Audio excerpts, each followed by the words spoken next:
The storm didn't arrive like weather, it arrived like a warning. The kind that crawls under your skin before you even understand why. The sky over the northern woods had been quiet all day, too quiet, like something holding its breath, and when it finally broke, it didn't just rain, it unleashed. Thunder didn't roll, it cracked, violent and immediate, shaking the trees, rattling the bones of the earth itself. Wind tore through the forest like it had direction, like it was searching.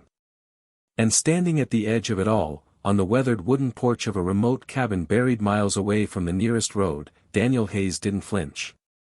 He just stood there, watching. Listening. Waiting. Because storms like this didn't scare him. They reminded him. Reminded him of nights overseas where the sky lit up for different reasons. Where the noise wasn't thunder, but something worse. Something final. Retirement hadn't erased those memories. It had only taken away the distraction. Now, in the silence between moments like this, they came back clearer than ever. Faces. Voices. The weight of decisions that never really left. He lived out here for a reason. No neighbors. No noise. Just trees, wind, and distance. But even out here, some things still found him. The first bark was so faint, he almost missed it. It slipped through the storm like it didn't belong there. A sharp, strained sound, buried under thunder but distinct enough to reach something deep inside him. Daniel's head tilted slightly, his body going still in a way that wasn't conscious, it was trained. Listening past the noise. Filtering chaos. Waiting for confirmation. And then it came again. Louder this time. Desperate. Not random. Not territorial. Not a wild animal. This was something else. Something trapped. Something calling out. His jaw tightened slowly, his eyes narrowing toward the tree line as rain began to push harder against the porch roof. No, he muttered under his breath, more instinct than thought. Out here, miles from anything, no dog should be barking in a storm like this. Not unless something was very wrong. He stepped inside for only a second, grabbing a flashlight from the table, his hand brushing over an old photograph as he passed, a teen photo, worn edges, 5 men standing shoulder to shoulder, younger, unbroken. His fingers paused there for half a second longer than they should have, then moved on. Some things weren't for tonight. The bark came again. Weaker. And this time, it carried something else. Pain. Daniel didn't hesitate anymore. He stepped back into the storm, boots hitting mud, rain soaking through his clothes almost instantly, the cold sharp but irrelevant. His body adjusted automatically, posture shifting, breathing controlled, eyes scanning, ears working overtime despite the chaos around him. He wasn't a Navy SEAL anymore. But nothing about him had forgotten how to move like one. The forest swallowed him quickly, darkness thick between the trees, the beam of his flashlight cutting narrow paths through rain and shadow. Branches thrashed overhead, leaves tearing loose, wind forcing everything into motion. But through it all, that bark kept coming. Pulling him forward. Guiding him. Every few seconds now. Shorter. Rougher. Like whatever was making it was losing strength. Daniel picked up his pace, stepping over roots, navigating the terrain without thinking, his boots finding stable ground where most would slip. His mind had already begun assembling possibilities. Stray dog. Abandoned. Injured. Or worse. But something didn't sit right. Not this deep. Not in this kind of storm. And then, something else hit him. The direction. The barking wasn't coming from random movement. It was fixed. Stationary. That changed everything. His grip on the flashlight tightened slightly.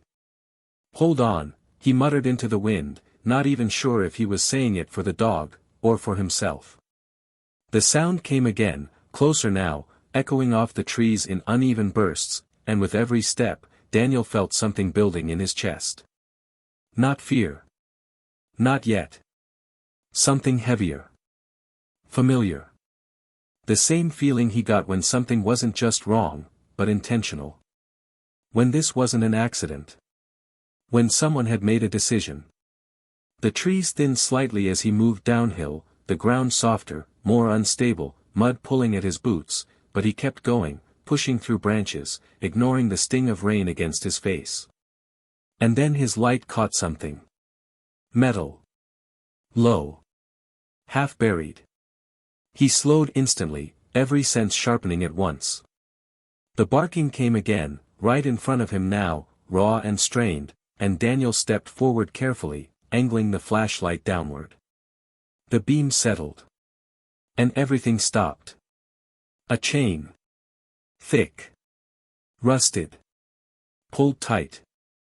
Anchored deep into the ground. And at the end of it, barely visible through mud and shadow, was movement. Small. Weak. But alive. Daniel's chest tightened as he moved closer, the light shifting, revealing more with every step. Fur. Darkened with rain. Bones pressing against skin. A body curled in on itself, trembling violently, trying to hold on to what little warmth it had left. And then the head lifted. Slowly. Painfully. Two eyes caught the light, reflective, wide, and filled with something that didn't belong in any living thing left alone like this. Not just fear. Not just pain. Understanding. Like it knew exactly what had been done to it. Like it had been waiting. Waiting for something that might never come. The dog tried to bark again, but it broke halfway through, collapsing into a hoarse, desperate sound that barely carried. Daniel felt something inside him shift. Not explosive. Not loud. Just, final. Easy, he said quietly, stepping closer, lowering himself slowly despite the mud, despite the storm, making himself smaller, less threatening, even though the dog barely had the strength to react. It flinched anyway. Not aggressive. Not defensive. Just, conditioned. Expecting pain. And that was worse than anything else. Daniel's eyes dropped to the chain, his jaw tightening as he traced its length to the stake hammered deep into the earth. This wasn't temporary. This wasn't someone losing a dog in the storm. This was deliberate. Measured. Planned. Left here, to die. His fingers moved to the metal, testing it, feeling the rust, the weight, calculating instantly how long it had been exposed. Days. Minimum. Maybe longer. In weather like this, survival time would have been limited. The fact that the dog was still alive, meant something. Meant it had fought. Hard.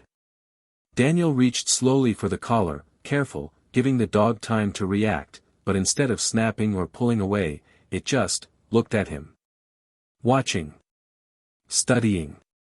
And for a brief second, something passed between them. Not trust. Not yet. But recognition. Two things that had both been through something they couldn't explain. The storm roared louder, lightning splitting the sky above them, thunder following immediately after, shaking the ground beneath his knees. But Daniel didn't move. He didn't rush. Because he knew, moments like this couldn't be forced. "You're not dying here," he said quietly, his voice steady, absolute, like an order more than a promise. And somewhere deep inside, he realized, he wasn't just talking to the dog. Daniel stayed on one knee in the mud while the storm crashed around them, his flashlight beam trembling slightly in the rain, not because his hands were weak, but because the wind kept trying to rip everything sideways. The German shepherd's breathing was shallow, fast, and uneven, the kind that came when a body had burned through almost every reserve it had left. Up close, the damage looked worse than it had from a distance. The dog's coat was soaked flat against a frame that had gone too thin, every rib showing beneath black and tan fur that should have looked powerful and proud but now hung in wet clumps over wounds and scars. One ear was nicked and torn. Its muzzle was streaked with dirt, old blood, and rainwater. Around its neck, beneath the collar, the skin looked raw where metal and neglect had rubbed it nearly open. Daniel had seen animals in bad shape before. He had seen men in worse. But there was something about the sight of this dog, still alive, still trying to call out, still refusing to quit while chained in the middle of a killing storm, that hit him in a place he had spent years trying to bury. The dog let out another ragged sound, not a bark this time, more like a breath that wanted to become one, and Daniel leaned closer, his voice lowered even more. "I know. I know. Just stay with me." He reached for the chain again, fingers tracing the rusted links until he found where it looped through the collar. The metal was old, but not old enough to have been forgotten. It had been put here recently. Whoever had done this had not just left the dog behind, they had wanted it restrained, unable to flee, unable to hunt, unable to save itself. That thought turned something cold inside him. Not rage in the wild, reckless sense. Daniel had lived too long and seen too much for that kind of anger. What rose in him now was quieter. More controlled. More dangerous. The kind that narrowed vision and sharpened choices. He slid the flashlight into the crook of a branch so the beam stayed on the chain, then pulled the fixed blade knife from his belt. The steel caught a flash of lightning. The dog's eyes followed the movement and its body stiffened immediately. Daniel saw it. Saw the fear snap through it like electricity. He stopped at once. "Not for you," he said, calm and direct, holding the knife low and away from the dog's face. "For this." Another thunderclap hit so hard the ground seemed to answer, but Daniel didn't take his eyes off the shepherd. "You understand me?" The dog stared at him, chest shuddering, rain dripping from its whiskers. Then, just barely, its ears shifted. Not relaxed. Not trusting. But listening. Daniel had worked with military dogs during certain operations years ago. Belgian Malinois mostly. A few shepherds. He knew intelligence when he saw it. Knew the difference between panic and assessment. This dog was scared, yes, but underneath the fear, there was something intact. Something disciplined. Something that had not been broken all the way. "Good," he muttered. "Stay still." He got the blade between two links and twisted, using leverage instead of brute force, but the angle was terrible and the metal resisted. The stake held fast. Mud sucked at his knees. Rain ran down his sleeves and numbed his hands. He reset, braced one boot against the ground, one gloved hand gripping the chain, the other applying pressure with the knife, feeling for the weakness in the rust. The dog whimpered softly when the collar tugged, and Daniel stopped again, jaw clenching. Almost there. He shifted tactics, following the chain down to where it connected to a metal ring driven into the stake. He dug at the mud around it with the knife and his bare fingers, scooping out freezing earth, nails packing with grit and cold water. The more he cleared, the more obvious it became that this wasn't some old tie-off point on rural land. The stake had been hammered in deep with recent force. Fresh tool marks still scarred the top. This had been done on purpose. Recently. With time and effort. Somebody had brought this dog out here in a storm-prone wilderness and made sure it could not escape. Daniel's breath slowed, deepened. In another life, in another mission, that detail would have become the center of everything. Track the pattern. Reconstruct the choice. Find the hand behind the act. But that was not first priority now. First priority was life. He wedged the blade beneath the ring, planted himself, and pulled hard. Metal groaned. The shepherd flinched but didn't pull away. Wind tore through the trees with a scream, and for one instant the forest lit up in white-blue lightning, every branch and trunk carved into sharp relief. In that flash, Daniel saw more than the dog in the chain. Off to the left, beyond a stand of pine and cedar, there were impressions in the mud. Boot prints. Partially filled with rain, but still visible. Human. Adult. One set maybe going in, maybe two. He only got the glimpse for a second before darkness swallowed it again, but it was enough. He filed it away instantly. Somebody had walked away from this spot. Somebody had listened to this animal bark and had kept going. He bent his focus back to the metal and pulled again. This time the rust gave with a sharp crack that disappeared under thunder. The tension on the collar fell loose. The chain slumped into the mud like a dead snake. For a second nothing happened. The shepherd just lay there, staring at him, as if the body had not yet told the mind that the trap was gone. Daniel slowly set the knife aside. "That's it," he said. "You're free." The word sounded strange in his own ears. Free. He had spent years protecting it for other people and nearly lost any sense of what it meant for himself. The dog tried to rise and failed. Its front legs pushed, hindquarters trembled, and then its body collapsed hard into the mud again. A faint cry escaped it, small and furious at the same time, the sound of a creature angry at its own weakness. Daniel recognized that too. He slid one arm carefully beneath the dog's chest and another under its hind legs, expecting resistance. Instead, the shepherd stiffened, looked into his face, and then let out a slow breath that felt less like surrender and more like exhausted consent. Daniel lifted. The dog was bigger than it looked on the ground, even starved and soaked. Male, he thought. Heavy-boned. Would have been an impressive animal at full strength. Now he felt far lighter than he should have. Too light. Dangerous light. The kind of light that meant starvation had gone on too long. Daniel adjusted the dog against his chest and stood. Pain pulled through his lower back, old injuries reminding him that he wasn't 30 anymore, but he ignored them. The shepherd's head drooped against his shoulder, muzzle cold against Daniel's neck. Its breath was hot, much hotter than it should have been. Fever. Great. You're burning up, Daniel muttered. Just hold together a little longer. He turned toward the direction of the cabin, orienting by instinct more than sight. The storm had thickened, wind hurling rain sideways now, turning the beam of the flashlight into a haze of silver. He took 2 steps and then stopped. There it was again. That feeling. The unmistakable shift in the air that told him something else had changed. He listened. At first there was only the storm, endless and violent. Then, underneath it, very faint, a sound that didn't belong to wind or trees. A branch breaking. Not falling. Stepped on. Daniel didn't move. Every muscle locked into stillness. The dog stirred weakly in his arms, maybe sensing it too. He angled his head slightly, listening through the rain, eyes scanning the dark line of woods ahead and to the right. Nothing. No light. No voice. No movement. But he knew what he had heard.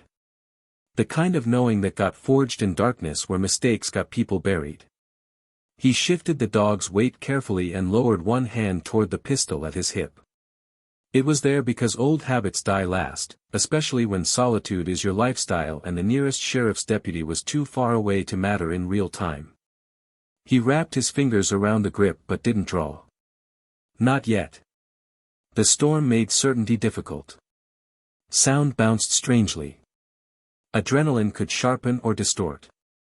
But Daniel trusted his instincts more than he trusted comfort. Somebody could be out there. Watching. Maybe the person who chained the dog. Maybe just a hunter caught in the storm. Maybe worse. Lightning flashed again, and for a fraction of a second the woods became a photograph.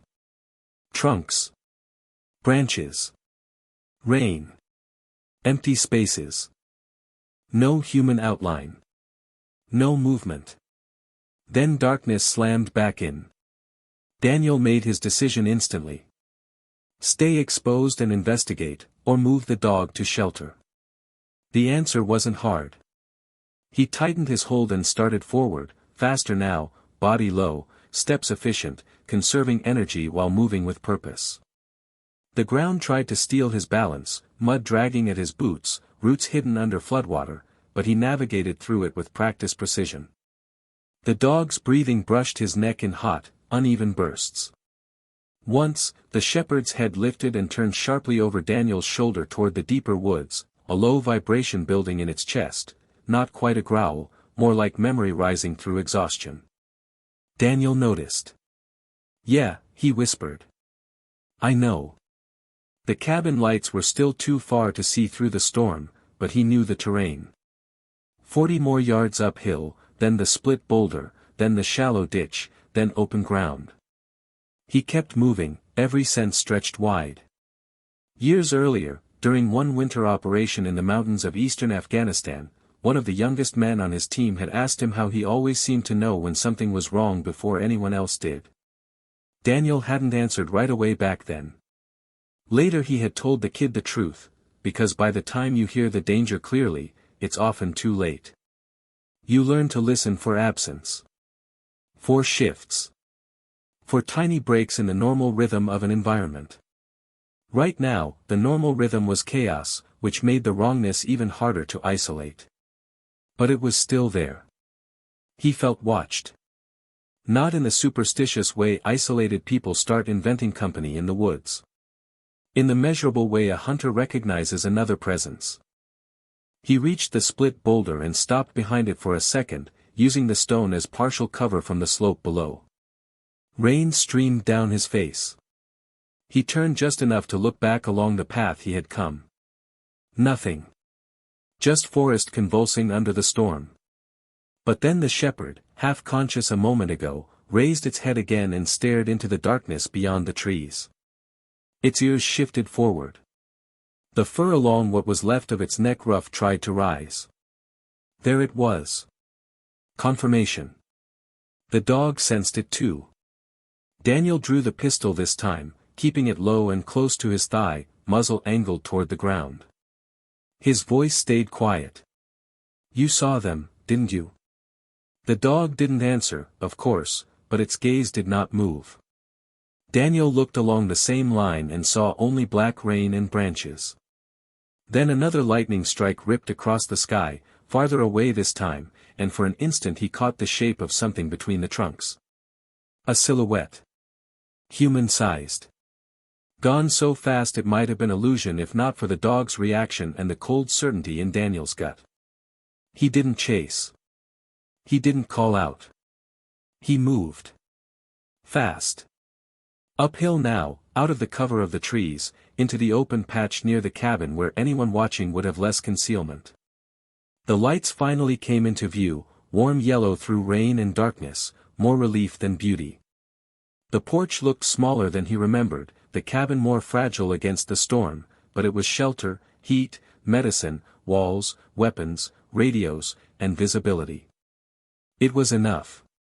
Daniel took the steps 2 at a time, shouldered the door open, and stepped inside with the shepherd in his arms just as a blast of thunder hit so hard the windows shook in their frames. He kicked the door shut behind him and slid the lock. Silence didn't come, storms that fierce deny silence, but the cabin muffled the violence enough for the room to feel almost unreal after the forest. Wood smoke from the old stove lingered in the air. A lantern glowed on the table.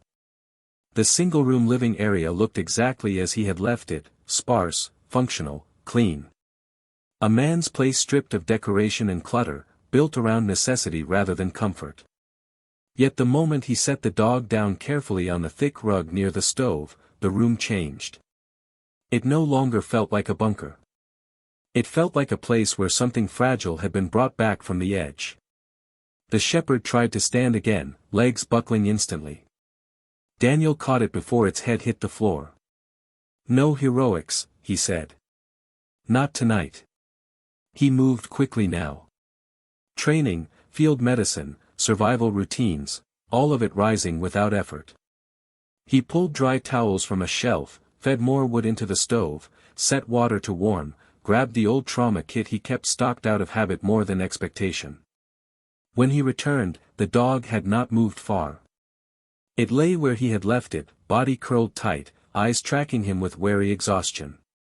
Up close in the light, the animal looked even more striking beneath the damage. Strong skull. Intelligent gaze. Dark saddle coat hidden under neglect. This had not been bred to be forgotten. This had once belonged to someone. Maybe still did. Daniel knelt beside it and began drying the fur in slow, deliberate passes, careful around the wounds. The shepherd flinched at first, every touch making muscles tighten, but Daniel kept his movement steady and predictable, letting the dog read him. "You don't know me," he said quietly, voice filling the cabin in place of silence, "and I don't know you. But whoever did this to you is not getting another chance." The dog's eyes stayed on him. Not soft. Not trusting. Just locked. Measuring. The way wounded things do when survival has made them suspicious of every hand. Daniel understood. He had been living that same way for years. He worked the collar loose enough to inspect the neck. The skin beneath was angry and torn, rubbed raw by chain and moisture. There were smaller cuts along the shoulders and front legs, likely from trying to dig out or lunge free. The paws were in rough shape too, pads split and abraded, caked with mud and blood. One hind leg looked swollen near the hock, maybe sprained, maybe worse. And then there were the scars. Older ones.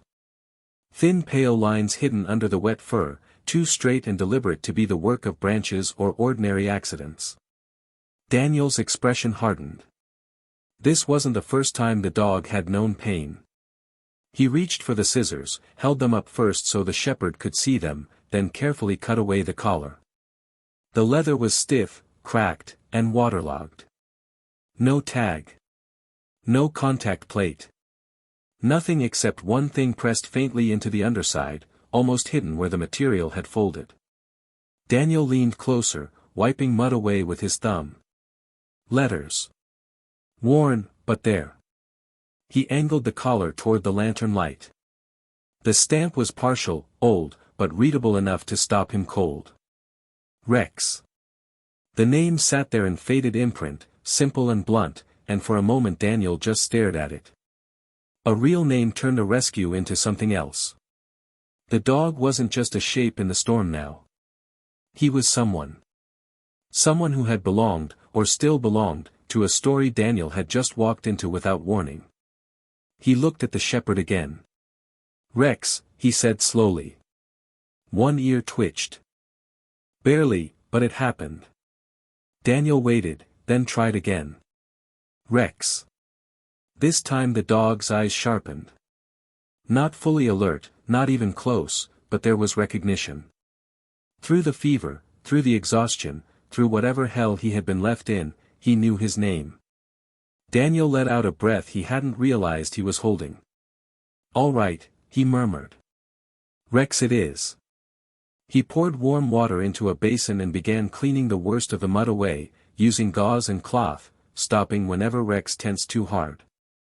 The dog endured it with grim silence, occasionally letting out a low sound when a wound stung, but never once snapping. That alone told Daniel volumes.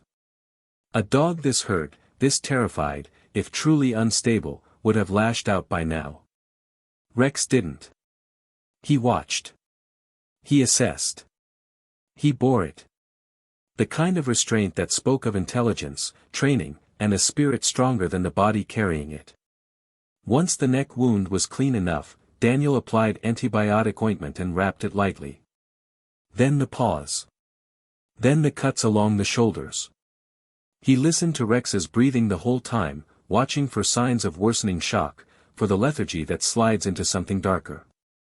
The fever worried him most. The nearest vet was over an hour away in good weather. In this storm, roads might already be washing out. He might have to stabilize the dog himself until morning. The realization settled over him without panic. He had done more with less under worse conditions. But this was different. In combat, you treated men while suppressing emotion because emotion got in the way of function. Here, alone in a cabin with an abused animal trying not to die at his feet, Daniel felt the emotion whether he wanted it or not. He saw, against his will, another face from another time, his younger brother, Owen, laughing on a summer dock years before the war changed Daniel into someone harder to know. Owen had loved dogs. Had once begged their father for a shepherd they couldn't afford. Owen had been the kind one in the family. The open one. The one who stayed back home and built a life instead of chasing danger across oceans. Owen had been dead 9 years now. Drunk driver. Random road. Fast rain on asphalt. Daniel hadn't cried at the funeral. Couldn't. Had stood there like carved stone while their mother broke and their father aged 10 years in an afternoon. Later that night, alone in a motel bathroom, he had stared at himself in the mirror and felt nothing but rage that he had been able to survive war zones but not protect the people who mattered when life struck without rules. That numbness had followed him longer than grief. He hadn't expected a chained dog in a storm to crack into it. But something about Rex's stubborn, battered survival reached places in him words never had. "You picked the right night to be loud," he said quietly as he set the basin aside. He moved to the kitchen corner and returned with broth, water, and scraps of cooked chicken from the icebox. Not much. Enough to start. He knelt and set the bowl near Rex's muzzle. The dog sniffed once, weakly, but didn't eat. Daniel frowned. "Come on." Rex looked at the food, then at Daniel, then turned his eyes toward the door. Every muscle in his body seemed to hold one direction in mind. Watch the door. Watch the outside. Watch for return. Daniel followed the look and understood immediately. The dog wasn't refusing because he didn't want the food. He was too alert to danger. Too sure the thing that hurt him might come back through that door. Daniel stood, crossed the room, and checked the lock again. Then he closed the heavy wooden shutters over the windows one by one, sealing out most of the flickering storm light. The cabin grew dimmer, safer. More enclosed. He set the pistol on the table within reach and then went back to Rex. "No one's getting in without waking me up first," he said. "And if they do, that becomes their problem." Only then did Rex lower his head slightly toward the bowl. He sniffed again. Licked once. Twice. Then, very slowly, he began to eat. Not greedily. Carefully. Like a creature that had learned food could disappear if taken for granted. Daniel stayed where he was until the bowl was empty. When it was done, Rex drank a little water, then stopped, exhausted by the effort. Daniel spread a blanket near the stove and eased the dog onto it. Rex resisted for half a second, trying to keep himself upright, eyes still locked toward the door, but eventually the heat and exhaustion dragged him down. He laid his head on the blanket, ears half raised, eyes still open.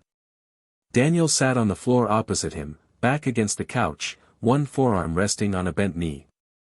Outside, the storm kept hammering the cabin, but inside, a strange stillness settled over the room. Two wounded creatures. One old soldier. One chained dog. Neither trusting the night. Neither sleeping. Daniel looked at Rex for a long time. "You belong to someone," he said at last. "Maybe you still do. Maybe there's somebody looking for you. Or maybe the wrong person is." Rex's eyes didn't leave him. "Either way," Daniel continued, "this doesn't end in those woods." The lantern flame flickered. Rain hissed against the roof. Somewhere outside, far enough to be uncertain but close enough to matter, something metallic struck wood. A small sound. A knock, almost. Daniel's entire body went still. Rex's head came up instantly, despite the pain, and a low growl finally rolled out of him, deep, raw, and full of warning. Daniel rose without hurry, pistol already in hand, every nerve alive again. Another sound came from outside. Not thunder. Not wind. Footsteps on wet boards. And then, through the roar of rain, a human voice called from the darkness beyond the door, calm enough to be frightening. "You took something that doesn't belong to you." The voice didn't rise with anger, didn't shake with panic, didn't demand, it simply stated, calm and controlled, and that alone told Daniel everything he needed to know, whoever stood outside that door wasn't lost, wasn't surprised, and definitely wasn't here by accident, and as the storm slammed against the cabin walls, the silence inside grew heavier, tighter, like the air itself was waiting for what would happen next. Daniel didn't answer immediately, his body already positioned at an angle. That gave him both cover and a clear line toward the door, his pistol steady but not raised yet, because he didn't act on noise, he acted on certainty, and right now, he needed more of it. Rex's growl deepened, low and continuous, no longer weak or broken, but sharp, deliberate, protective, the kind of sound that didn't come from fear anymore but from decision, and Daniel noticed that shift instantly. Because animals didn't lie, especially not after what this one had been through, the dog wasn't just reacting. He recognized something out there. "You've got the wrong place," Daniel finally said, his voice calm, even, controlled in a way that carried no emotion but left no room for doubt, and for a moment, there was only the storm again, rain pounding, wind dragging branches across the roof, thunder rolling distant now instead of overhead. Then the voice came back, closer this time, just on the other side of the door, quiet enough that it forced Daniel to listen harder. "No. I don't think I do," it said, and there was something in the tone, not arrogance, not threat, but certainty, the kind that came from someone who believed they were right. Daniel's eyes flicked once toward Rex, who had pushed himself halfway upright despite the pain, his body trembling but locked forward, ears angled toward the door, every muscle coiled as much as it could be in his condition. Daniel had seen that posture before, years ago, in working dogs trained for detection, for protection, for combat. They didn't react like that to strangers, they reacted like that to targets. "Stay," Daniel said quietly, not even sure why he used the word, but Rex responded anyway, holding position, eyes never leaving the door. Outside, boots shifted against the wet wood of the porch, slow, deliberate steps, not pacing, not nervous, just waiting. Daniel moved silently toward the side of the room, adjusting his angle, using the wall for partial cover, positioning himself so that if the door opened, he wouldn't be standing in front of it. Years of training unfolded without effort, every movement economical, controlled, precise. "You chained him out there," Daniel said, not as a question but as a statement, and the storm seemed to pause for half a second, like even the wind wanted to hear the answer. A faint chuckle came through the door, low, almost amused, and it sent something cold down Daniel's spine. "I secured what's mine," the voice replied, and this time, there was no mistaking it. This wasn't concern, this wasn't ownership in any decent sense, this was control. Daniel's grip tightened slightly on the pistol, his mind already moving through possibilities, angles, outcomes. One man more armed, watching from the trees. He replayed the silhouette he'd seen earlier, the broken branch, the footprints. This wasn't random. He was dying, Daniel said, his tone still level, but something beneath it had shifted now, something harder. "That's not your concern," the voice answered instantly, sharper now, but still controlled. "Open the door." Rex growled louder, a deep vibration that filled the room, and Daniel felt it resonate somewhere deeper than sound, because it wasn't just a warning, it was recognition, memory. Fear turned into resistance. "Not happening," Daniel replied, simple, final. The silence that followed stretched longer this time, heavier, like something was being weighed outside. Then, slowly, footsteps moved across the porch, not away, not retreating, but circling, testing, and Daniel tracked the sound, adjusting his position again, his breathing slow, measured, the way it had been on nights when every second mattered and hesitation got people killed. The voice came again, but now it was slightly off to the side, near one of the shuttered windows. "You don't understand what you've done," it said, quieter now, almost conversational, and that shift was more dangerous than any threat. Daniel didn't respond. He didn't give information, didn't engage more than necessary. Outside, something tapped lightly against the wood of the cabin, not forced, not aggressive, just there. Rex's eyes snapped toward the sound, his body trying to rise again, and Daniel moved quickly, one hand reaching down, pressing gently but firmly against the dog's shoulder. "Stay," he said again, and this time, Rex hesitated. Then obeyed, lowering slightly, but the growl never stopped. "That dog isn't what you think it is," the voice continued, and now there was something new in it, not just control, but intent, like it wanted Daniel to believe something, to hesitate, to question. then explain it, Daniel said, his tone sharp enough to cut through whatever game was being played. For a moment, there was nothing but rain again, then the voice answered, slower this time, that dog is trained. Not for companionship. Not for guarding your porch. It's trained for things you don't want inside your home. Daniel's eyes flicked again toward Rex, who stared back at him with something steady, something aware, and in that moment, Daniel didn't see danger, he saw survival. I've seen trained dogs, Daniel replied, voice calm but edged now, they don't end up chained in storms unless someone put them there for a reason. Another pause, longer, heavier, and then, the tone outside changed just slightly, enough that Daniel caught it. You should open the door, the voice said again, softer now, but carrying something beneath it that wasn't suggestion anymore, last chance.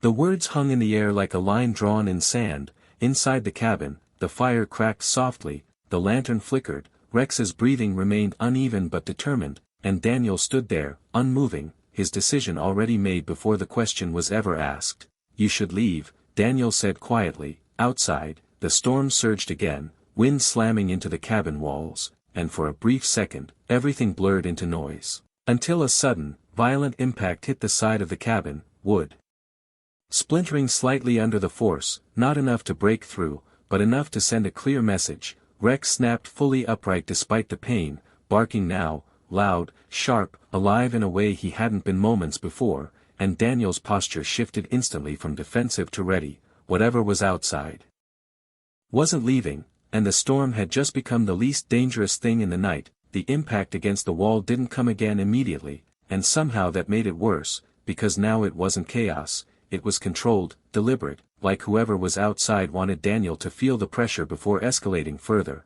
and inside the cabin, every sound sharpened, every breath, every movement, every flicker of the lantern flame stretching longer than it should. Daniel didn't rush, didn't panic. His posture lowering slightly as he shifted position again, putting more solid wood between himself and the direction of the hit, his mind already mapping the cabin like a grid, entry points, blind spots, angles of fire, fallback positions, habits carved so deep they didn't require thought anymore. Rex's barking turned into a continuous, aggressive rhythm now, no longer weak, no longer hesitant. It carried strength that didn't match his condition, driven by instinct, by memory, by something that recognized danger not as new, but familiar, and Daniel noticed the detail that mattered most. The dog wasn't barking randomly, his focus kept snapping to specific points along the wall, tracking movement outside that Daniel couldn't yet see. Easy, Daniel murmured, but his own voice had changed too, quieter, sharper, like a blade drawn halfway. Outside, footsteps shifted again, this time heavier, closer, circling toward the front. And then came the sound of a hand testing the door handle, slow pressure, not yanking, not forcing, just confirming what both of them already knew, that it was locked. You're making this harder than it needs to be. The voice came again, closer now, just inches beyond the wood, and for the first time, Daniel could hear more than tone. He could hear breath, steady, controlled, not rushed, not angry, just patient, and that patience made it worse than rage ever could. Daniel stepped closer to the side of the doorway, staying out of direct line, pistol now raised but still angled, ready. Without revealing position, you left him to die, Daniel said, and this time, there was no neutrality in his voice, just a quiet, contained edge. You don't know what you're talking about, the man replied instantly, and there it was, a crack, small but real, something beneath the control. Daniel didn't respond, because he didn't need to, the silence itself pressing harder than words. Outside, the man exhaled slowly, like he was resetting himself, recalculating. That dog is dangerous, he continued, tone shifting again, now more measured, more persuasive. You bring him in, you're taking on something you don't understand. Inside, Rex's growl deepened again, low and vibrating, his eyes fixed on the door with unwavering intensity, and Daniel followed that line, feeling something settle into place, not doubt, not hesitation, but clarity. I understand enough, Daniel said quietly, I understand you chained him out there. Another pause, but shorter this time, then the handle turned again, harder now, testing, pushing, the wood creaking slightly under pressure before settling back into its frame. Last warning, the voice said, and now the calm had thinned, not gone, but strained, like a mask being held in place. Daniel shifted his stance slightly, weight balanced, finger resting along the frame of the trigger, not on it yet, controlled, disciplined. "You don't want to do this," the man added, and for the first time, there was something else there, not fear, but urgency, like something was slipping out of his control. Inside, the fire cracked again, louder now in the silence, and Rex suddenly moved, pushing himself to his feet despite the tremble, stepping forward 2 slow steps until he stood between Daniel and the door, body angled, head low, teeth barely visible through a tight snarl. Daniel stared at him for a fraction of a second, something heavy hitting him in the chest, not just the action, but the intention behind it. This dog, barely able to stand, was positioning himself as a barrier. "Rex," Daniel murmured, but the dog didn't move, didn't look back, every part of him focused forward. Outside, the man shifted again, footsteps scraping lightly, and then came a sound that changed everything, the faint metallic click of something being prepared. Daniel's entire body reacted instantly, muscle memory overriding everything else, pistol snapping up into a ready position, eyes locking onto the door. "Step back," Daniel said sharply, this time not to Rex, but to the man outside. The response was immediate, a sharp exhale, almost a laugh, but colder now. "You think you're in control here," the voice said, and then the pressure hit. The door rattled violently as something slammed into it from the outside. Once, twice, the frame holding but protesting, wood cracking faintly under force. Rex lunged forward with a bark that exploded through the room, raw, powerful, alive with fury, and Daniel held his ground, stance locked, weapon steady. Another hit came, harder this time, the hinges straining, the lock grinding against its housing. Outside, the storm howled louder, wind pushing against the structure, amplifying every impact, every sound blending into controlled chaos. Daniel's mind moved fast. Door wouldn't hold forever, windows shuttered but not reinforced for direct assault, options narrowing by the second. "You don't want to break that door," Daniel called out, voice cutting through the noise, "because if you do, you don't walk out of here." Silence followed that, sudden and sharp, like a blade cutting through everything. No impact, no movement, just the storm again, and for a second, it felt like the night itself was holding its breath. Then, slowly, footsteps retreated from the door, 1 step, 2, 3, moving off the porch, fading slightly into the storm. Rex didn't relax, didn't move, his body still locked forward, growl low and continuous. And Daniel didn't lower the gun, didn't shift his stance, because he knew better.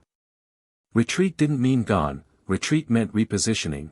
The second stretched, long enough to feel like minutes, and then, from somewhere off to the side of the cabin, came the sound Daniel had been waiting for, and dreading, the crunch of footsteps moving across wet ground, circling again, but this time not alone. There were more now, at least 2, maybe 3, different weights, different pacing, spreading out. Daniel's jaw tightened slightly, his eyes flicking once toward the back of the cabin, calculating distance, timing, angles. Rex's ears shifted, tracking multiple directions now, his growls splitting into brief, sharp bursts as his attention jumped from one point to another. "Yeah," Daniel muttered under his breath. "You didn't come alone."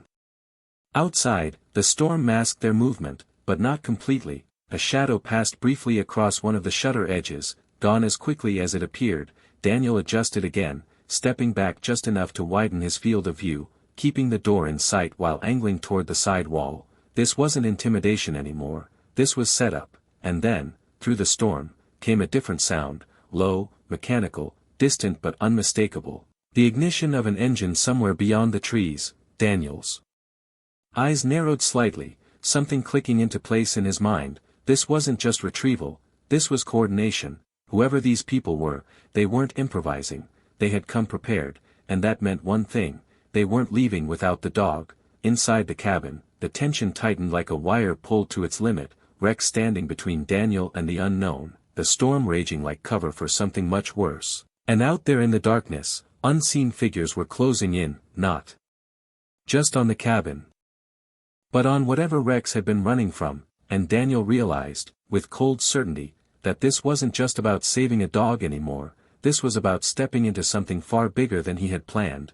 And now, there was no stepping back. The engine didn't rev loudly, it stayed low, controlled, like whoever was behind it didn't want attention, just readiness. And that detail alone told Daniel everything had already moved beyond a simple confrontation. This was planned, layered, coordinated. And whatever Rex had been part of before tonight, it hadn't been small.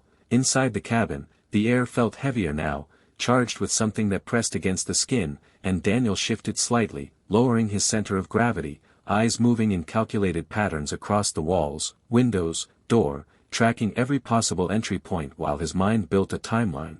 How long before they made their move, how many angles they would try, whether they'd test weakness or go straight for force. Rex's breathing had steadied despite everything, not because he was healed, but because instinct had overridden exhaustion, his body now locked in a different mode, ears rotating, muscles coiled as much as they could be, eyes snapping between sounds with sharp precision. "Listen to me," Daniel said quietly, crouching slightly beside him without breaking focus on the walls. "Whatever you were part of, whatever they think you are, it doesn't matter now." His voice calm but firm, and Rex flicked his eyes toward him for a brief second, just enough to acknowledge, before returning his attention outward. Outside, movement shifted again, closer this time, deliberate, boots stepping through wet ground, not rushing, not chaotic, spreading out with intent, and then came the faint scrape along the side wall, like someone dragging something metallic lightly across the wood. Testing, probing. Daniel's grip tightened slightly on the pistol, his breathing controlled, slow, measured, the same rhythm he'd used in places where panic got you killed faster than bullets. Another sound followed, this time near the back, soft, almost careful, like hands feeling along the structure. They were mapping it, learning it, finding weak points. "They're not guessing," Daniel muttered under his breath, more to himself than Rex. "They know exactly what they're doing." The storm surged again, wind slamming into the cabin, branches cracking somewhere in the distance, thunder rolling closer once more, and for a brief second, lightning illuminated the gaps along the shutters. And in that flash, Daniel saw it clearly this time, a silhouette, crouched low near the back corner of the cabin, moving with purpose, not hesitation. He shifted instantly, stepping sideways to gain a better angle. Weapon raised slightly higher now, but still controlled. "I see you," he said. Not loud, not aggressive, just enough to let them know the element of surprise wasn't theirs. The movement outside paused, just for a fraction of a second, then continued, but slower now, more careful. Inside, Rex's growl shifted again, sharper, more focused, his attention locked toward the same direction Daniel had seen the figure. "Yeah," Daniel whispered, "we're not blind." Another voice came this time, different from the first, lower, rougher, carrying through the storm from somewhere off to the left. "We don't need the cabin," it said, and the words weren't aimed at Daniel, they were communication between them, confirming something already decided. Daniel's jaw tightened slightly. That meant they weren't planning to breach immediately, they were planning something else. Then the first voice returned, closer again, but now no longer pretending calm. "You're holding something that doesn't belong to you," it called out, louder this time, cutting through the storm. "You walk away now. You don't get hurt." Daniel almost smiled, but there was no humor in it, just recognition. He'd heard variations of that line in too many places, from too many men who believed control meant power. "You already tried that," Daniel replied, voice steady. "Didn't work." Silence followed again, but shorter this time, tighter, like patience was running thin. Then came the shift, the kind Daniel had learned to recognize long before it happened, the moment when negotiation ends and action begins. It started with movement, fast, coordinated, multiple directions at once. Footsteps surged from both sides, one set rushing toward the back, another toward the front. Rex exploded into motion despite his condition, barking sharp and loud, lunging toward the direction of the closest threat, and Daniel moved with him, pivoting toward the side wall just as something slammed hard against one of the shutters. Wood cracked, splintering under the force, not breaking through yet but weakening. Another hit came immediately after, heavier, more focused, targeting the same point. "They're testing entry," Daniel muttered, already adjusting position. The front door rattled again, not from impact this time but from pressure. Someone trying to force it while others worked the side, coordinated, efficient, dangerous. Daniel stepped back just enough to widen his angle, giving himself line of sight to both the door and the compromised shutter. "You picked the wrong place," he said quietly, almost to himself. but there was no doubt in it. Another strike hit the shutter, this time harder, and a thin crack split through the wood, letting a sliver of storm light cut into the room. Rex snarled, louder now. Stepping forward again despite the tremor in his legs, Daniel didn't stop him this time, he just moved alongside him. If they get through, Daniel said under his breath, stay behind me. Rex didn't respond, but he didn't step back either. Outside, the voices overlapped briefly, sharp, controlled commands passed quickly between them, and then came the sound Daniel had been waiting for, the metallic slide of something being prepared, heavier than before, more deliberate. They're done testing, Daniel said quietly. The next impact didn't hit the shutter, it hit the door, full force, the frame groaning under the strike. Hinges straining, wood cracking deeper this time. Another hit followed immediately, then another, faster now, more aggressive. The door wouldn't hold much longer. Rex barked again, louder than before, stepping forward until he stood directly in front of the door, body rigid, teeth bared fully now. Daniel stepped beside him, not behind, not in front, beside, equal, aligned, his pistol raised fully now, sight steady on the center of the door. You come through that door, Daniel called out, voice cutting through everything, you don't leave. The storm roared louder, thunder crashing overhead, and for a moment, everything blurred into noise, until the impact stopped. Sudden, complete, silence replaced them, no footsteps, no voices, just rain and wind again. Rex's growl didn't fade, if anything, it deepened, his body still locked forward, every muscle ready despite the pain. Daniel didn't lower the weapon, didn't relax, because he knew this wasn't over. This wasn't retreat, this was repositioning. The second stretched, heavy and slow, and then, without warning, the window on the far side of the cabin exploded inward, glass shattering across the floor as something crashed through, fast, precise, aimed. Daniel pivoted instantly, firing one controlled shot toward the movement as a dark figure rolled through the opening, and the night inside the cabin turned from tension into violence. The gunshot didn't echo like it would have in open air. It cracked sharp and contained inside the cabin, the sound colliding with the walls, the shattered glass still raining down as the figure hit the floor hard and rolled, fast, trained, not panicked. Daniel didn't hesitate. His body already moving before the man had fully recovered from the entry, shifting angle, keeping distance, weapon tracking the movement with precision that hadn't dulled with time. Rex lunged forward with a furious bark, all hesitation gone, pain ignored, instinct taking over completely as he placed himself between Daniel and the intruder, teeth bared, a low, violent growl ripping through his chest. The man on the ground moved quickly, faster than most would expect in that chaos, his hand reaching for something at his side. But he stopped just short of it when he realized the position he was in. Daniel's aim was steady, unshaking, centered. Rex was inches away, ready to tear forward, and for the first time, the intruder hesitated. Don't, Daniel said, calm, direct, final. The word landed heavier than the gunshot. Outside, movement surged again, footsteps shifting, voices rising slightly, reacting to the breach. But inside, everything narrowed to this moment. The man slowly raised his hands. Not dramatically, not surrendering fully, just acknowledging the situation. Rain blew through the broken window behind him, cold wind pushing into the cabin, carrying the storm inside with it. Daniel didn't take his eyes off the man. You're done, he said quietly. The intruder's breathing was steady despite everything, his eyes flicking once toward Rex, then back to Daniel, calculating, measuring. You don't understand what you're protecting, he said, voice low, controlled. Even now, Daniel didn't respond. He'd heard that line already. And repetition didn't make it true. Rex's growl deepened, his body lowering slightly, ready to spring if needed. The man noticed that, and for a brief second, something changed in his expression. Not fear, not quite, but recognition. He remembers, the man said quietly, almost to himself. Daniel's eyes narrowed slightly. Talk, he said. Outside, another impact hit the door, not as strong as before, more like pressure. Testing again, reminding them the situation wasn't isolated. The man on the floor shifted slightly, still keeping his hands visible. That dog, he said slowly, wasn't abandoned. He was contained. Rex reacted instantly, a sharp bark cutting through the air, his body tensing even harder, and Daniel felt it. the shift, the tension that wasn't just about threat, but memory, contained from what?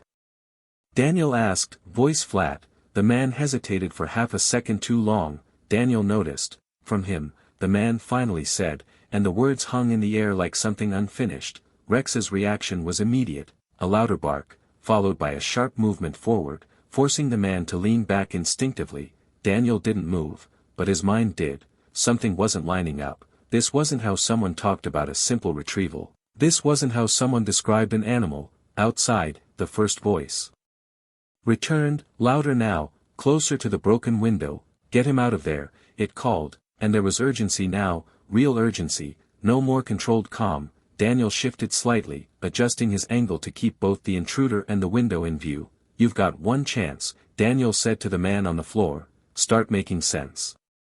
The man's jaw tightened slightly, rain dripping from his hair, his eyes flicking once more toward Rex. He was part of something, he said, choosing his words carefully, something that went wrong. Rex's growl didn't fade. If anything, it became sharper, more focused, like the words meant something to him, like they were pulling at something buried deep. What kind of something? Daniel pressed. Another pause, shorter this time. Training, the man said, advanced. Behavioral conditioning. Response triggers. Daniel's grip tightened slightly on the pistol, not because of fear, but because now the pieces were starting to shift. You're saying he's dangerous, Daniel said. I'm saying, the man replied carefully, he's not just a dog. Outside, movement intensified again, footsteps closing in toward the broken window, shadows shifting beyond the rain, and Daniel knew time was running thin. Then why chain him in a storm? Daniel asked. The man didn't answer immediately, and that silence said more than anything else. Because you lost control, Daniel said quietly. The man's eyes flicked toward him, and for the first time, there it was, something real, not fear, but acknowledgement. Rex's growl shifted again, lower now, steadier, his body still tense but no longer frantic. He wasn't just reacting anymore, he was listening. Outside, a hand appeared briefly at the edge of the broken window, testing the frame, and Daniel pivoted instantly, firing a second controlled shot into the wood just inches from it. The hand disappeared immediately. Next one won't miss, Daniel called out. The storm roared louder, wind pushing rain deeper into the cabin, the broken window now a vulnerability, an open invitation for force. Inside, the man on the floor exhaled slowly. You think you're helping him, he said quietly. Daniel didn't respond. But if you knew what he was trained to do, the man continued, you'd understand why we can't just walk away. Rex's ears shifted slightly at that, his eyes flicking toward Daniel for the briefest moment, and in that glance, something passed between them, not fear, not doubt. But something closer to trust, fragile, new, but real. Daniel saw it, and that was enough. You already walked away, Daniel said, voice low but sharp. You chained him out there. The man didn't answer. Outside, footsteps moved again, faster now, less controlled, tension breaking into urgency. Whoever was out there was running out of patience. Daniel shifted his stance again, positioning himself between Rex and the broken window now, his body blocking the direct line. You don't get him back, Daniel said quietly. The man's eyes locked onto his, and for a moment, neither of them moved. Then, slowly, the man lowered his hands, not toward a weapon, not toward resistance, but just down.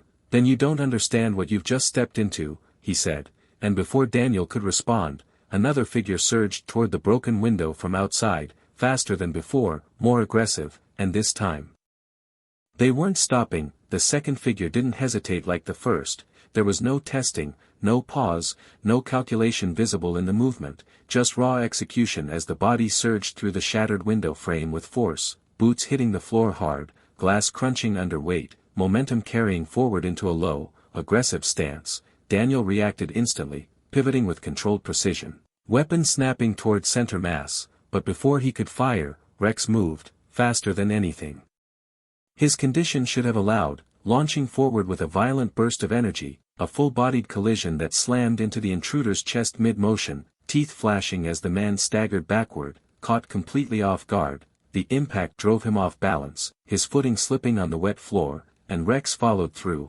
not releasing, not hesitating, his jaws locking onto the man's arm with a force that came from instinct, training, and something deeper, something fueled by memory. The man shouted, not in fear but in sharp, controlled pain, trying to wrench free, his other hand reaching instinctively for his weapon, but Daniel closed the distance in a step, his voice cutting through the chaos, "Don't." It wasn't loud, but it didn't need to be. The pistol was already leveled, steady, final. The man froze, just long enough, his body locked between reaction and restraint as Rex's grip tightened, a low growl vibrating through the contact like a warning that didn't need translation. Outside, voices rose immediately, sharper now, more urgent, the storm barely masking the shift in tempo. "Get him out," someone shouted from the darkness. But inside the cabin, control had flipped. Daniel adjusted his stance, angling slightly to keep both intruders in view, the first still on the floor, the second partially restrained by Rex, both now contained within a space that suddenly felt smaller, tighter, more dangerous. "Call them off," Daniel said, his tone flat but carrying weight. The man under Rex's grip gritted his teeth, breath tight, eyes flicking toward the broken window, then back to Daniel. "You don't," he started, but Rex's jaw pressure increased just enough to cut the sentence short. Daniel didn't blink. "Call them off."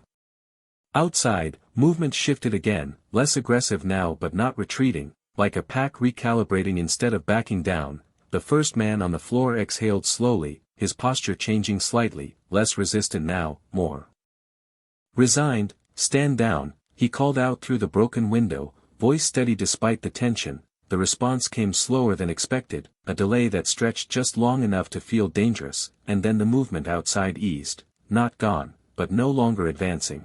Inside, the storm filled the gaps again, wind pushing rain across the floor, the lantern flickering harder now with the draft. Rex didn't release his grip immediately. His body still coiled, eyes sharp, focused, alive in a way that had nothing to do with survival now and everything to do with purpose.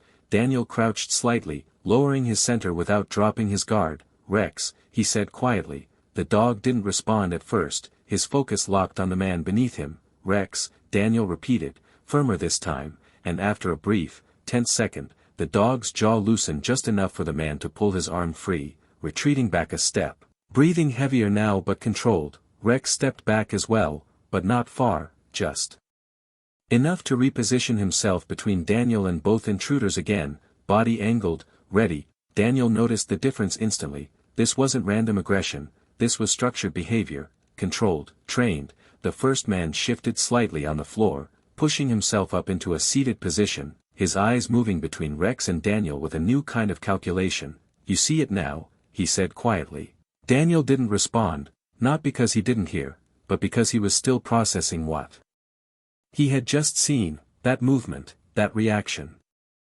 It wasn't instinct alone, it was discipline. Rex hadn't attacked wildly, he had targeted, restrained, controlled, military. Daniel muttered under his breath, barely audible, but the man heard it. "Something like that," he replied. Outside, the storm surged again, thunder cracking overhead, and for a brief second, lightning lit the cabin through the broken window, illuminating the scene in stark white, the shattered glass, the tension in every body, the line that had been drawn between them. Daniel straightened slightly, his grip on the pistol still steady. "Start explaining," he said. The man on the floor exchanged a quick glance with the one who had been bitten, a silent communication passing between them, and then he spoke. "He was part of a program," he said slowly, "not standard training. Something deeper. Behavioral conditioning, advanced response protocols, combat adaptation."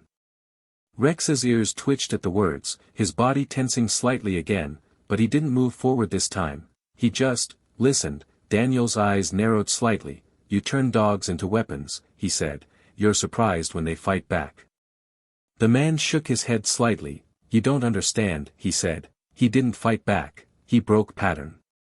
That word landed differently. Broke, not resisted, not failed, broke. Daniel felt something shift again, deeper this time. "What does that mean?" he asked. The man hesitated for half a second. "It means," he said carefully, he stopped following commands and started making decisions. Silence followed that, heavy, real. Rex's breathing slowed slightly, his posture still tense but no longer reactive. Daniel looked at him, really looked this time, not as a rescued animal, not as a victim, but as something else entirely, something aware, something thinking, something that had chosen, and your solution, Daniel said quietly, was to chain him in a storm. The man didn't answer immediately, and that silence said everything. Outside, the tension shifted again, but this time it wasn't advancing, it was waiting. Whatever plan they had, it had changed. Daniel lowered the pistol slightly, not relaxed, not safe, but enough to signal a shift. You don't get him back, he said again, more quietly this time, but with even more certainty. The man on the floor met his gaze. Then you've just made yourself part of this, he said. Daniel didn't look away.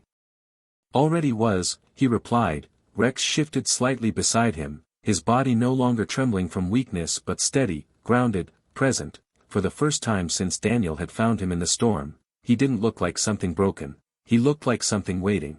And outside, beyond the broken window, beyond the storm, beyond the shadows moving between the trees, whatever Rex had walked away from, hadn't let him go. The storm didn't ease, it deepened, like the night itself was closing in tighter. Around the cabin, and inside, the shift in power hadn't brought relief.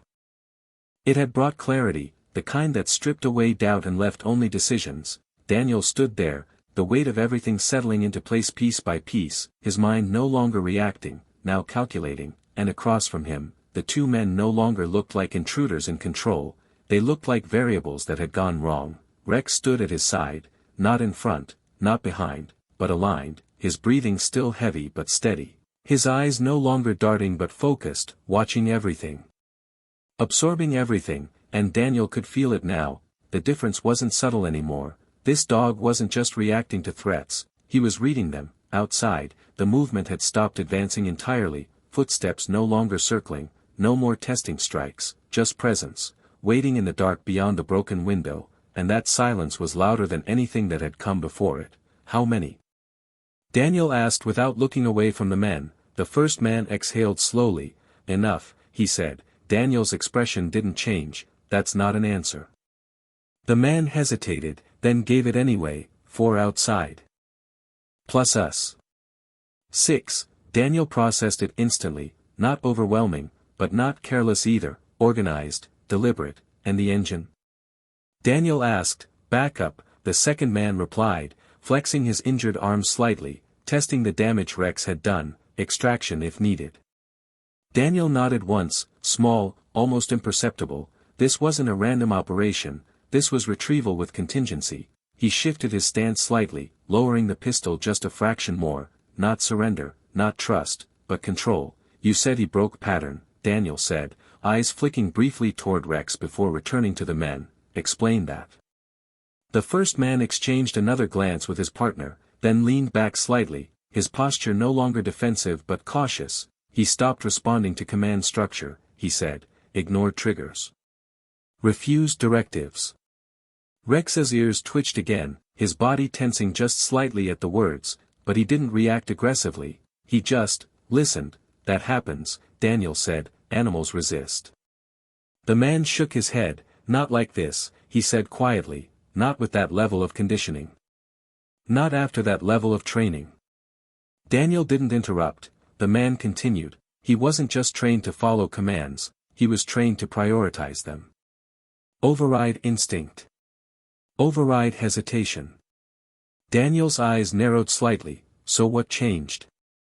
Silence followed that question longer than before. Outside, the storm cracked again, lightning flashing through the broken window, illuminating the room in sharp, cold light, and in that moment, Daniel saw it.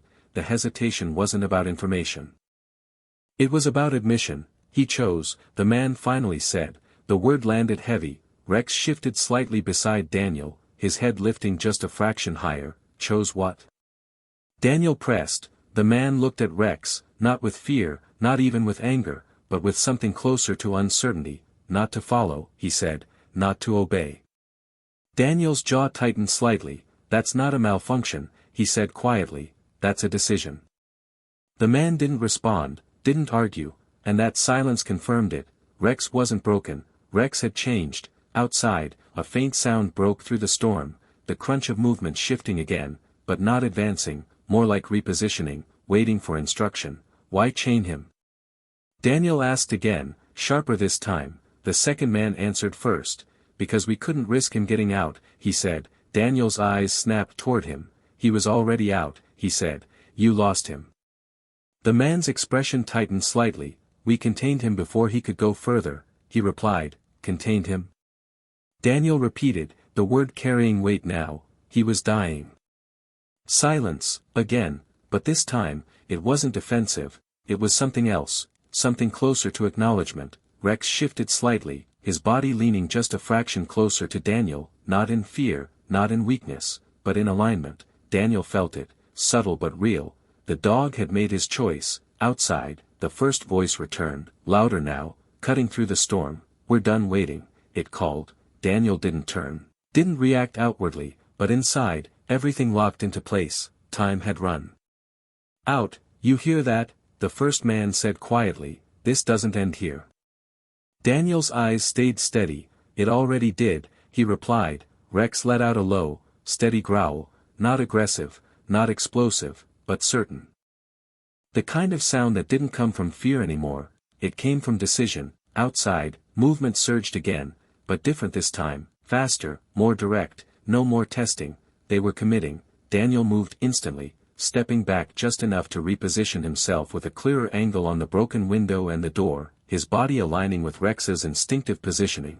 Stay with me, Daniel said quietly, not as a command, but as something else. Rex didn't look at him, but he didn't need to. The understanding was already there. The first figure appeared at the edge of the broken window, faster than before, weapon visible now, raised, ready. Daniel fired once, controlled, precise, the shot hitting the frame inches from the man's entry point, forcing him back immediately. Next one won't miss, Daniel said sharply. Outside, the storm swallowed the sound for a moment, then returned it in echoes. The second figure moved toward the door again, heavier this time. No more testing, this was force. Inside, the two men who had already entered didn't move to assist. They stayed where they were, watching, calculating, something shifting in their understanding of the situation. Daniel noticed, filed it away. Rex stepped forward again, his body no longer trembling, his stance firm despite everything his body had endured. The door shuddered under a heavy impact, then another, the wood cracking deeper now, hinges straining. Daniel adjusted his aim, his breathing steady, his focus absolute.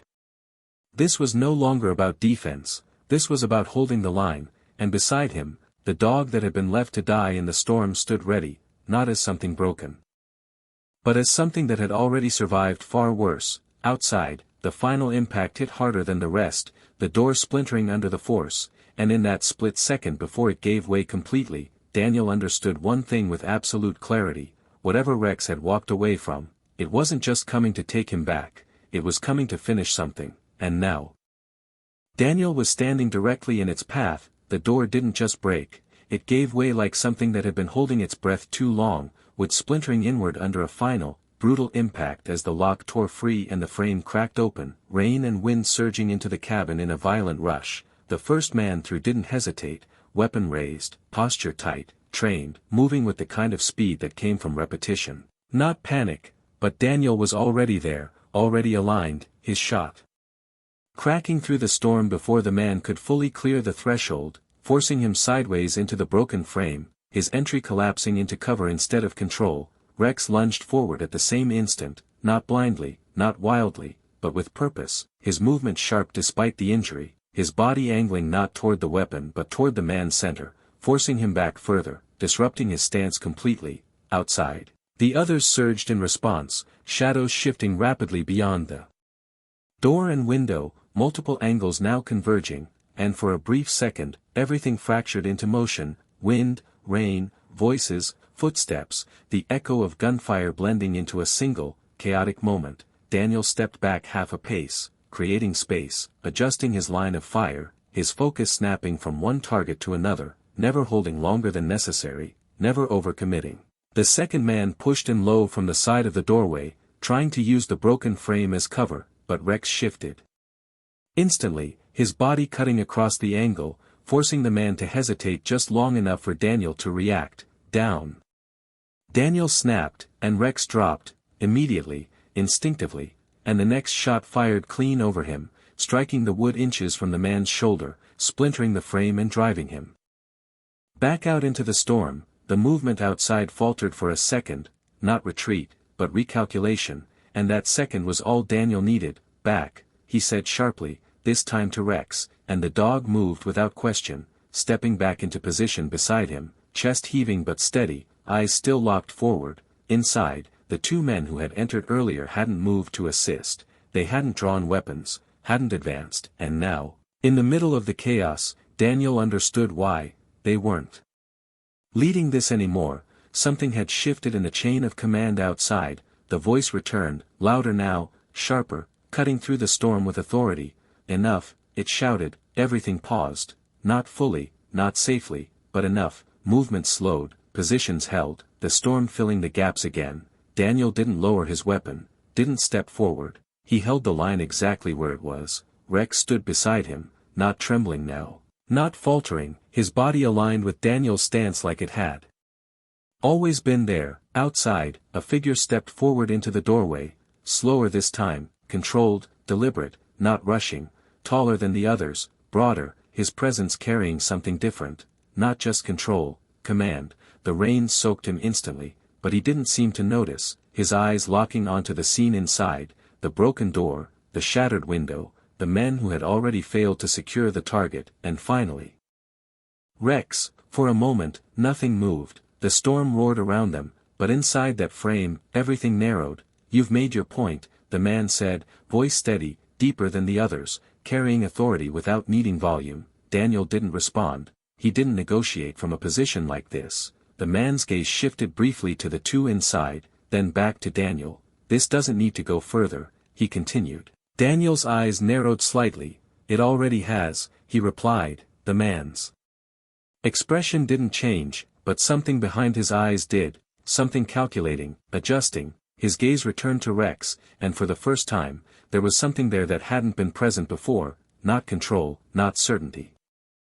Something closer to respect. He wasn't supposed to survive this long, the man said quietly. Rex's growl returned instantly, low and sharp, his body tightening beside Daniel.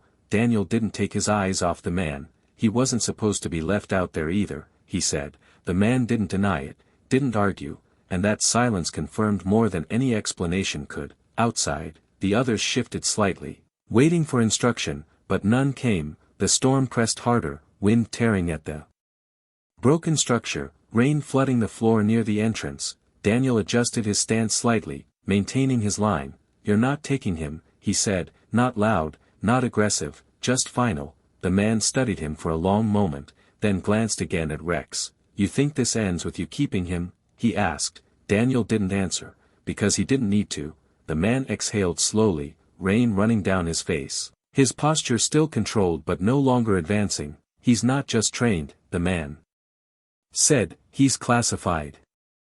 Daniel's expression didn't change. He's not your property, the man added. Daniel's grip tightened slightly. Neither am I, he replied. Rex shifted slightly closer, his body pressing just enough to make contact, a silent alignment that didn't need words. Outside, the tension stretched again, longer this time, heavier, and then, slowly, something changed. The man at the doorway straightened slightly, his stance shifting from forward pressure to withdrawal. This isn't over, he said quietly.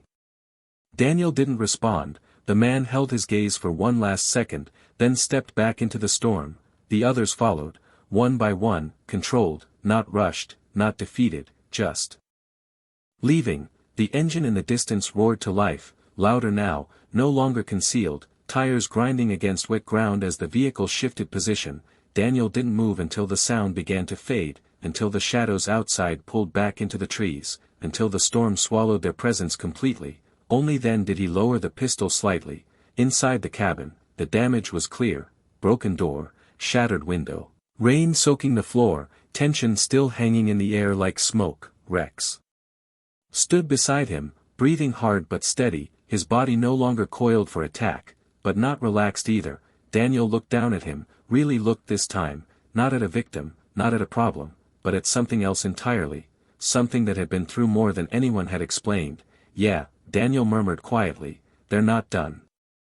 Rex's ears shifted slightly, his gaze still fixed on the darkness beyond the doorway, and for a brief second, something passed through his expression, not fear, not anger, but memory, and Daniel realized, with a cold certainty settling into his chest, that whatever had just walked away into that storm, wasn't the worst thing Rex had escaped from, it was just the part that had come to bring him back, and now. They knew exactly where he was. The storm began to break just before dawn, not suddenly, not cleanly, but slowly, like something exhausted, the rain easing from violent sheets into a steady fall, the wind losing its edge, the thunder rolling farther away with each passing minute. Inside the cabin, the silence that followed felt almost unreal after everything that had happened, broken only by the soft crackle of the fire and Rex's steady breathing. Daniel hadn't slept, not even for a second. He had moved through the hours methodically, reinforcing what he could, boarding the broken window, securing the damaged door as best as possible, resetting the space into something defensible again. The training never left, it just adapted. Rex lay near the stove now, his body finally giving in to exhaustion, but even in sleep, he wasn't fully at rest, his ears twitching at every shift in sound, his muscles tightening briefly at distant echoes of the storm. Daniel sat across from him, back against the wall, pistol within reach, eyes moving between the dog and the faint light beginning to push through the edges of the shutters. Dawn came slowly in the woods, gray and quiet, revealing just enough to remind you that the night had been real. Outside, the forest looked untouched at first glance, but Daniel knew better. Tracks would be there, signs of movement, evidence of everything that had happened. He stood after a while, moving toward the door, opening it carefully, scanning the clearing. Beyond, the air was cold, damp, carrying the scent of rain-soaked earth and broken branches. No movement, no figures, no immediate threat, but that didn't mean safety, it just meant time. He stepped out briefly, boots sinking slightly into the wet ground, eyes scanning the perimeter. The tracks were there, multiple sets, leading in, circling, then pulling back toward the tree line, organized, controlled, exactly what he expected. They hadn't fled, they had withdrawn. There was a difference. Daniel crouched slightly, studying the impressions, the direction of movement, the depth, the spacing. They had vehicles positioned beyond the trees. They had watched, waited, adapted, and now they would return differently. He stood again, his gaze lifting toward the deeper woods, and for a moment, the silence felt heavier than the storm had. Then he turned back toward the cabin. Inside, Rex had woken, his head lifted, eyes already on the door, alert despite the exhaustion. Daniel stepped back in, closing the door behind him. "They'll be back," he said quietly. Rex didn't react outwardly, but his ears shifted slightly, his focus sharpening. Daniel moved closer, crouching down beside him, studying him again in the morning light. The damage was still there, the wounds, the weakness, but something else was clearer now too, the strength beneath it, the awareness, the decision that had already been made. "You chose," Daniel said quietly, "didn't you?" Rex held his gaze, and for a moment, the silence between them felt like an answer. Daniel exhaled slowly, something shifting inside him, something that hadn't moved in a long time. Purpose, not forced, not assigned, but chosen. He stood again, moving toward the table, pulling out an old map, spreading it across the surface. The nearest town, the back roads, the routes no one used anymore.